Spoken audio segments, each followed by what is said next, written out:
শুভ সন্ধ্যা বন্ধুরা। আজ হলো 20 সেপ্টেম্বর শনিবার।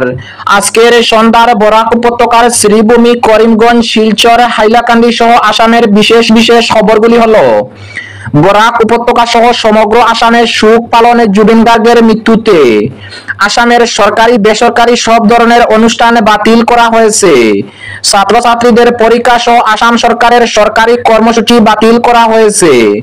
আগামী 22 সেপ্টেম্বর পর্যন্ত সমগ্র রাজ্য জুড়ে শোক পালিত হবে। জুবিন গার্গের মৃত্যুর পর আসাম সরকার 3 দিনের শোক ঘোষণা করেছে। বিস্তারিত থাকবে প্রতিবেদনে। বন্দে ভারত এক্সপ্রেস ট্রেনের ধাক্কায় মৃত্যু হলো এক পরিবারের 3 জনের। বরাক উপত্যকার শ্রীভূমি জেলার দক্ষিণ করিমগঞ্জে 2026 বিধানসভা নির্বাচনে কংগ্রেসের টিকিট কার হাতে, এ নিয়ে দক্ষিণ করিমগঞ্জে বাড়ছে রাজনৈতিক উত্তাপ। বিস্তারিত থাকবে প্রতিবেদনে। প্রধানমন্ত্রী আবাস যোজনা PMAYG-র নতুন তালিকা প্রকাশিত। করিমগঞ্জ জেলায় যারা নতুন করে আবেদন করেছিলেন তাদের জন্য সুখবর। প্রধানমন্ত্রী গড় অর্থাৎ প্রধানমন্ত্রী আবাস যোজনা গড়ের জন্য সরকার থেকে নতুন লিস্ট প্রকাশিত হয়েছে। নতুন লিস্টে যাদের নাম এসেছে তাদের EKYC ডকুমেন্ট জমা দেওয়ার অনুরোধ জানানো হয়েছে। জুবিন গার্গের মৃত্যুতে শোক প্রকাশ করলেন বদরুদ্দিন আজমল। তিনি বললেন, জুবিন গার্গের সহিত আমার অনেক আন্তরিকতা রয়েছে। জুবিন গার্গ অনেক ভালো মানুষ ছিলেন, বললেন বদরুদ্দিন আজমল। বদরুদ্দিন আজমল বলেন, আমার সাথে অনেকবার মিলিয়েছি, দেখা হয়েছে। তার মৃত্যুতে গভীর শোক প্রকাশ করেছে পুরো আজমল পরিবার। জুবিন গার্গের আত্মার শান্তির জন্য দোয়া থাকবে। তাহলে বিস্তারিত খবরে যাওয়ার আগে অবশ্যই ভিডিওটিতে একটি লাইক দিয়ে চ্যানেলটি সাবস্ক্রাইব করে পাশের বেল আইকনটি বাজিয়ে রাখবেন এবং ফেসবুক পেজে দেখে থাকলে পেজটি ফলো করে ভিডিওটি শেয়ার করবেন যাতে সঠিক খবরগুলি সবার কাছে পৌঁছাতে পারি। এবার শুনুন আজকের খবরের বিস্তারিত। প্রথম খবর, বরাক উপত্যকা সহ সমগ্র আসামে শোক পালনে জুবিন গার্গের মৃত্যুতে আসামের সরকারি বেসরকারি সব ধরনের অনুষ্ঠান বাতিল করা হয়েছে। ছাত্রছাত্রীদের পরীক্ষা সহ আসাম সরকারের সরকারি কর্মসূচি বাতিল ঘোষণা করা হয়েছে। আগামী 22 সেপ্টেম্বর পর্যন্ত সমগ্র আসাম রাজ্য জুড়ে শোক পালিত হবে। জুবিন গার্গের মৃত্যুর পর আসাম সরকার 3 দিনের শোক ঘোষণা করেছে। জুবিন গার্গের মৃত্যুর পর রাজ্য সরকার 3 দিনের শোক ঘোষণা করেছে। 20 থেকে 22 সেপ্টেম্বর পর্যন্ত রাজ্যে শোক পালিত হবে।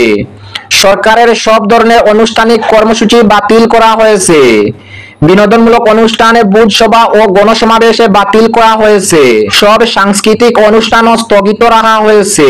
কেবলমাত্র চিকিৎসা সংক্রান্ত কার্যক্রম চালু থাকবে। পিছিয়ে নেওয়া হয়েছে বিজেপির সেবা সপ্তাহের কর্মসূচিও। একইভাবে সরকারি কর্মসূচিও পিছিয়ে নেওয়া হয়েছে। অপরদিকে বন্দে ভারত এক্সপ্রেস ট্রেনের ধাক্কায় মৃত্যু হলো এক পরিবারের 3 জনের। বন্দে ভারত এক্সপ্রেস ট্রেনের ধাক্কায় মৃত্যু হলো একই পরিবারের 3 জনের।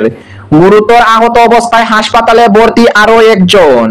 আঘাত এতটাই জোরালো ছিল যে ঘটনাস্থলেই 3 জনের মৃত্যু হয়েছে। আর অপর একজনকে গুরুতর অবস্থায় উদ্ধার করে পরে PMCH রেফার করা হয়। শুক্রবার বিকেল 5টার দিকে এই ঘটনাটি ঘটছে 12 মহকুমার পান্ডারা স্টেশনের কাছে মেকরা মামরাখা গ্রামে। অপরদিকে বরাক উপত্যকার শ্রীভূমি জেলার দক্ষিণ করিমগঞ্জে 2026 বিধানসভা নির্বাচনে কংগ্রেসের টিকিট কার হাতে, এ নিয়ে দক্ষিণ করিমগঞ্জে বাড়ছে রাজনৈতিক উত্তাপ। বিধানসভা নির্বাচনে হাতে গোনা কয়েক মাস বাকি, আর সেই নির্বাচনের আগেই বরাক উপত্যকার অন্যতম আলোচিত কেন্দ্র দক্ষিণ করিমগঞ্জে রাজনৈতিক উত্তাপে দিন দিন বেড়েই চলেছে। সংখ্যালঘু অধ্যুষিত এই আসনে কংগ্রেসের টিকিটকে ঘিরে প্রার্থীদের দৌড়ঝাঁপ এখন তুঙ্গে। বিশেষ করে আজিজুর রহমান তালুকদারের নাম সামনে আসতেই টিকিট প্রত্যাশীদের মধ্যে প্রতিযোগিতা তীব্র হয়েছে। দক্ষিণ করিমগঞ্জের রাজনৈতিক ইতিহাসে ঘাটলে দেখা যায় এখানে দল নয় বরং ব্যক্তি বেশি গুরুত্ব পেয়ে আসছেন। স্বাধীনতার পর থেকে বেশিরভাগ সময় কংগ্রেস এই আসনে দখলে রাখলেও স্থানীয় পর্যবেক্ষকদের মতে এখানে দলীয় কংগ্রেস নয় বরং ব্যক্তি কংগ্রেস ভোটারদের কাছে প্রভাব বিস্তার করেছে। ব্লক কংগ্রেসে, যুব কংগ্রেসে, মহিলা কংগ্রেসে, সেবা দল এসব অঙ্গ সংগঠন থাকলেও সেগুলি মূলত নেতা নির্ভর। দলীয় আদর্শে ভিত্তি করে দীর্ঘদিন কেউ টিকে থাকতে পারেননি। বলেই মনে করেন অনেকে। ফলে কংগ্রেস সংগঠন কখনোই তৃণমূল স্তরে মজবুত হয়নি বলে অভিযোগ রয়েছে।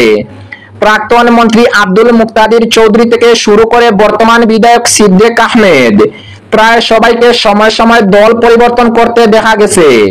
নেতার সঙ্গে নেতা কর্মীরাও পাল্টে গেছেন। অনেক ক্ষেত্রেই শোনা যায় পকেট সংগঠন কথাটি, অর্থাৎ নেতা ঘনিষ্ঠরাই সংগঠনের দায়িত্বে থেকে তা নিয়ন্ত্রণ করেছেন।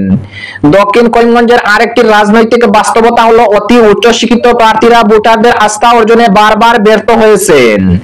আইনজীবী আব্দুল খালেক একাধিকবার চেষ্টা করেও জিততে পারেননি। শিক্ষাবিদ মকবুল আলী কিংবা প্রখ্যাত একাডেমিক KM বাহারুল ইসলামকেও এখানে সফল হতে দেখা যায়নি। এমনকি প্রাক্তন মন্ত্রী আব্দুল মুক্তাদির চৌধুরী 2001 সালের পর থেকে এই আসনে জনসমর্থন ধরে রাখতে পারেননি। অন্যদিকে তুলনামূলকভাবে জনসংযোগে সক্রিয় সিদ্দিক আহমেদ বা আজিজুর রহমান তালুকদারের মতো নেতাদের ওপরই মানুষে ভরসা রেখেছেন সাম্প্রতিক সময়ে। রাজনৈতিক বিশ্লেষকরা বলেছেন 2026 সালের নির্বাচনে দক্ষিণ করিমগঞ্জের খেলাটি পুরোপুরি নির্ভর করবে কংগ্রেস কাকে প্রার্থী করে তার উপরে। প্রার্থী যদি মানুষের আবেগ বা আস্থাকে কাজে লাগাতে পারেন, তবে দলীয় সংগঠনের দুর্বলতা কাটিয়ে জয়ের সম্ভাবনা তৈরি হতে পারে। আর যদি ভুল পদক্ষেপ হয়, তবে অন্য দলগুলিও সুযোগ নিতে প্রস্তুত। অপরদিকে প্রধানমন্ত্রী গড় অর্থাৎ প্রধানমন্ত্রী আবাস যোজনা PMAYGর নতুন লিস্ট প্রকাশিত। করিমগঞ্জ জেলায় যারা নতুন করে আবেদন করেছিলেন তাদের জন্য সুখবর। প্রধানমন্ত্রী আবাস যোজনার গড়ের জন্য সরকার থেকে নতুন লিস্ট প্রকাশিত হয়েছে। যাদের লিস্টে নাম রয়েছে তারা EKYC ডকুমেন্ট জমা দেওয়ার জন্য অনুরোধ জানানো হয়েছে। প্রধানমন্ত্রী আবাস যোজনার নতুন লিস্ট প্রকাশিত। উপভোক্তাদের জন্য গুরুত্বপূর্ণ বার্তা। শ্রীভূমি করিমগঞ্জ জেলার প্রধানমন্ত্রী আবাস যোজনা PMAYG এর আওতায় যারা নতুন করে গড় পাওয়ার জন্য আবেদন করেছিলেন তাদের জন্য সুখবর। সরকারের পক্ষ থেকে নতুন লিস্ট প্রকাশিত হয়েছে। যাদের নাম এই তালিকায় অন্তর্ভুক্ত হয়েছে তারা দ্রুত নিজের এলাকায় SHG সেলফ হেল্প গ্রুপ ও গ্রাম সখীদের সঙ্গে যোগাযোগ করে EKYC ডকুমেন্ট জমা দেওয়ার জন্য অনুরোধ জানানো হয়েছে। প্রয়োজনীয় ডকুমেন্ট সমূহ হলো রেশন কার্ড অবশ্যই ছবি সহ দিতে হবে। আধার কার্ড আধারের সঙ্গে মোবাইল নম্বর সংযুক্ত থাকতে হবে। যদি সংযুক্ত না থাকে তবে অবিলম্বে নিকটবর্তী আধার সেন্টারে গিয়ে মোবাইল নম্বরে লিংক করাতে হবে। জব কার্ড না থাকলে আবেদনকারীরা নতুন গড়ের প্রথম, দ্বিতীয় ও তৃতীয় কিস্তি থেকে বঞ্চিত হবেন। তাই দ্রুত ওয়ার্ডের সদস্য বা গ্রাম পঞ্চায়েতের সভাপতির সহায়তার জন্য জব কার্ড সংগ্রহ করতে হবে। প্রশাসনের আহ্বান। সংশ্লিষ্ট কর্তৃপক্ষ জানিয়েছে উপভোক্তারা যেন আর দেরি না করে প্রয়োজনীয় নথিপত্র জমা দেন। একই সঙ্গে ওয়ার্ডের সদস্য ও গ্রাম পঞ্চায়েতের সভাপতির কাছ থেকেও প্রয়োজনীয় সহযোগিতা নেওয়া হবে। সতর্কতা অবলম্বন করা। যারা আবেদন করেছিলেন তারা অবশ্যই নিজ নিজ নাম নতুন তালিকায় রয়েছে কিনা তা দেখে নিতে হবে। এই খবরটি প্রত্যেকের কাছে পৌঁছে দেওয়ার জন্য শেয়ার করে সবার সহযোগিতা কামনা করা হয়েছে। তাই ভিডিওটি শেয়ার করার জন্য সকলের কাছে অনুরোধ জানানো হয়েছে যাতে সঠিক খবরগুলি সবার কাছে পৌঁছে যায়। অপরদিকে জুবিন গার্গের মৃত্যুতে শোক প্রকাশ করলেন বদরুদ্দিন আজমল। তিনি বললেন, জুবিন গার্গের সহিত আমার অনেক আন্তরিকতা রয়েছে। জুবিন গার্গ অনেক ভালো মানুষ ছিলেন, বললেন বদরুদ্দিন আজমল।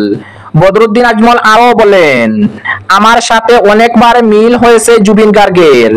তার মৃত্যুতে শোক প্রকাশ করেছে পুরো আজমল পরিবার। জুবিন গার্গের আত্মার শান্তির জন্য দোয়া থাকবে, বললেন বদরুদ্দিন আজমল।